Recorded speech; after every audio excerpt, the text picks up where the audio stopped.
be seated.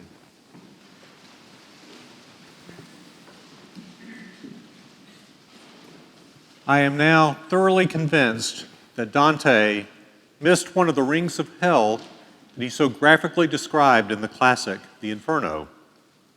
It is the Kroger parking lot on Union.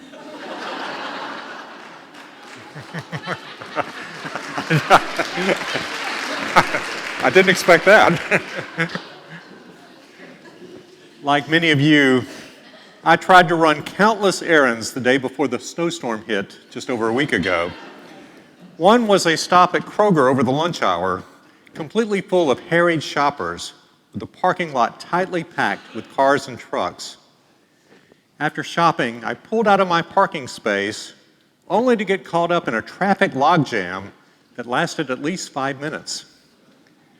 The drivers had scowls on their faces and seemed to regard the other drivers as enemy combatants.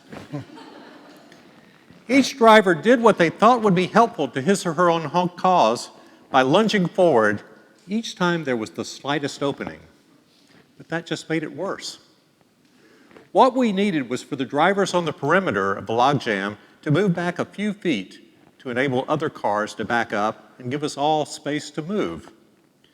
We were totally dependent on fellow drivers to do something counterintuitive, to move backward instead of forward, in order for all of us to get out of our collective mess. As ironic as it seems, sometimes in order for all of us to move forward, we have to step back. In today's gospel passage from Luke, Jesus delivers his Sermon on the Plain. It is not as famous as the Sermon on the Mount in Matthew, but it is aptly named for its site on a level field and for Jesus' prophetic preaching as the great leveler. Much like the experience in the Kroger parking lot, he exposes our interdependence. Jesus levels out the divide between friends and enemies. In fact, he preaches that we are not only to forgive our enemies, but to treat them as friends. Friends whom we are to bless, to pray for, and to love. Jesus spent the rest of his earthly ministry practicing what he preached, even with those who tortured and crucified him.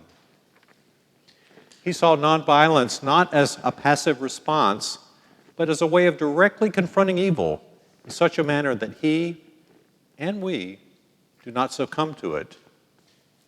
Instead, he and we show it for what it is, to the world and to the perpetrators themselves.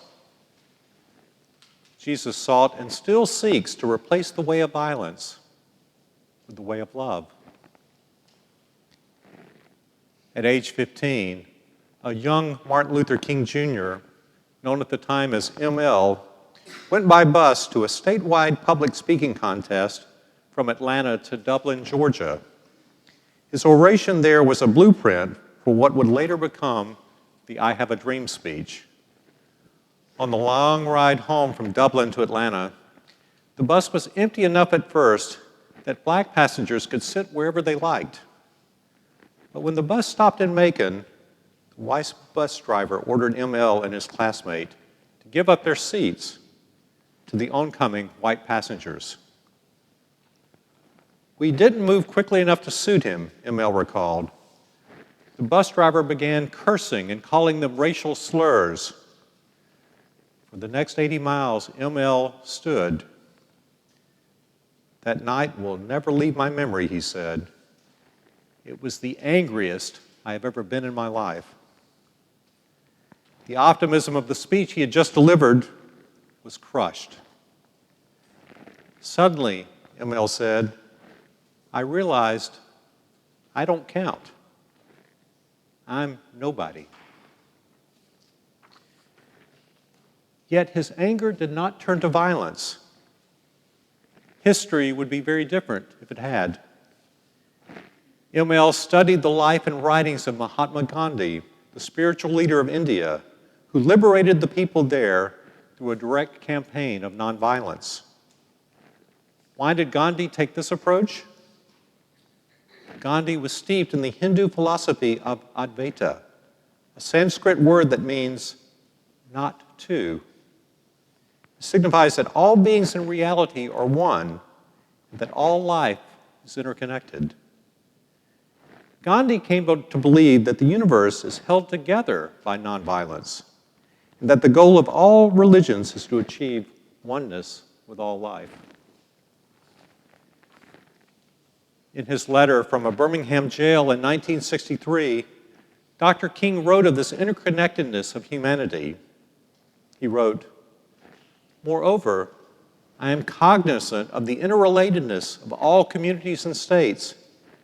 I cannot sit idly by in Atlanta and not be concerned about what happens in Birmingham. Injustice anywhere is a threat to justice everywhere. We are caught in an inescapable network of mutuality, tied in a single garment of destiny. Whatever affects one directly affects all indirectly." When Dr. King returned to Birmingham to speak that fall, his blend of Gandhi's philosophy of nonviolence and interconnectedness with Jesus' preaching of loving your enemies was all put to the test.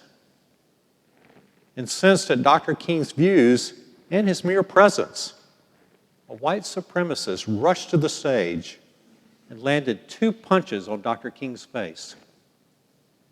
Instead of fighting back, one attendee remembered that Dr. King dropped his hands like a newborn baby. As others ran to Dr. King's aid and pulled the man away, Dr. King yelled, "Don't touch him! Do not touch him! We have to pray for him." The man turned out to be a member of the American Nazi Party. Dr. King refused to press charges and even offered to let the man return to his seat to hear the rest of his speech. Back to that day at the Kroger parking lot. After a few minutes of cars lunging forward, an older black man who served as security guard spotted what was happening, and he came out into the middle of our logjam. He calmly raised his hand to direct cars to move back a few feet so that all of us could get to where we were going.